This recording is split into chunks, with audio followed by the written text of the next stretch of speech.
સુરતમાં વખતે બોર્ડનું પરિણામ 86.4% નોંધાયું છે, જેમાં કુલ 81,652 વિદ્યાર્થીઓ પરીક્ષામાં બેઠા હતા અને તેમાંથી 6,475 જેટલા તેજસ્વી તાલાઓએ A1 ગ્રેડ કરીને ઝળહળતી સફળતા મેળવી છે.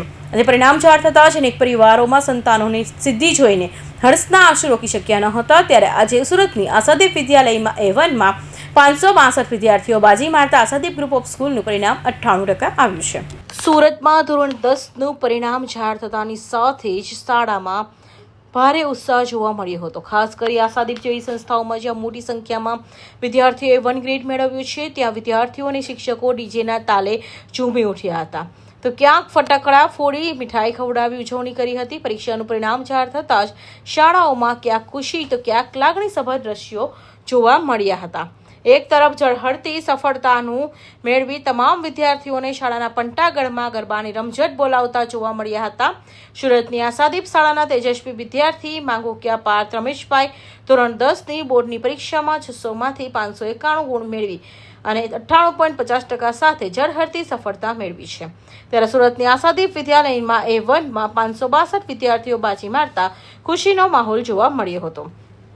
આશાદીપ ગ્રુપ ઓફ સ્કૂલનું પરિણામ 98% આવ્યું છે, જેને લઈ શાળાના સંચાલકો અને વિદ્યાર્થીઓએ પોતાની પ્રતિક્રિયા આપી હતી. સુરાણી દર્શ જીતેન્દ્રભાઈ. હું અત્યારે આશાદીપ 4માં અભ્યાસ કરું છું અને મારે 590 માર્ક્સ આવેલા છે 600માંથી.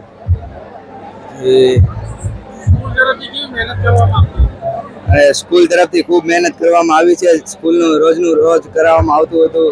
ઘણી બધી પરીક્ષાઓ લીધી છે, એની ઘણા બધા અમારા પેપર ચેક કર્યા છે. એક વિષયના અમે લગભગ 15, 20 પેપર લખેલા છે. તે અમને આ પરિણામ પ્રાપ્ત થયું છે. આમાં અમારા શિક્ષકોનો અને અમારા વાલીનો બહુ મોટો ફાળો રહેલો છે. પરિણામની વાત કરવા જાવ તો આશાદીપ ગ્રુપ ઓફ સ્કૂલના આ વખતે હાઈએસ્ટ A1 ગ્રેડ 562 વિદ્યાર્થી A1 ગ્રેડમાં આવ્યા છે. 592 આઉટ ઓફ 600 હાઈએસ્ટ માર્ક્સ આવ્યા છે.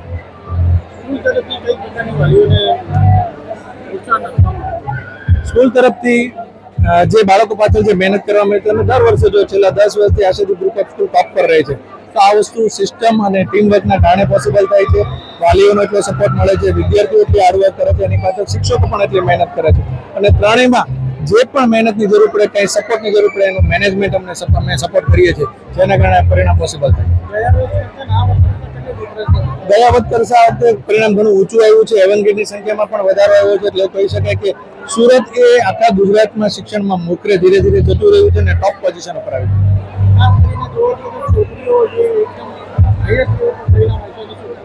એ ગર્વની વાત છે. ગઈકાલે અને આગલા દિવસે જે કોમર્સનું પરિણામ હતું એમાં પણ વિદ્યાર્થીની ટોપ પર હતી. આજે ધોરણ 10નું છે એમાં પણ વિદ્યાર્થીની ટોપ પર છે. એટલે એવું કહી શકાય કે વિદ્યાર્થીઓ કરતા વિદ્યાર્થીઓમાં એજ્યુકેશનની બહુ વધારે દેખાય છે.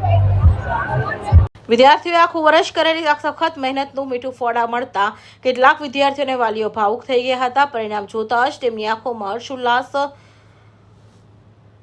અર્થભર પરિશ્રમ અને સંઘર્ષની સાક્ષી પૂરતા હતા. પરીક્ષાનું પરિણામ જાહેર થતાં શાળાઓમાં ક્યાંક ખુશી તો ક્યાંક લાગણીસભર દ્રશ્યો જોવા મળ્યા હતા. વિદ્યાર્થીઓએ ભવ્ય સફળતા મેળવી છે, તો પોતાની આ સિદ્ધિને શ્રેય માતા પિતાના સપના અને શિક્ષકોની મહેનત ગણાવ્યો છે. Bureau report, Hind TV news, Surat.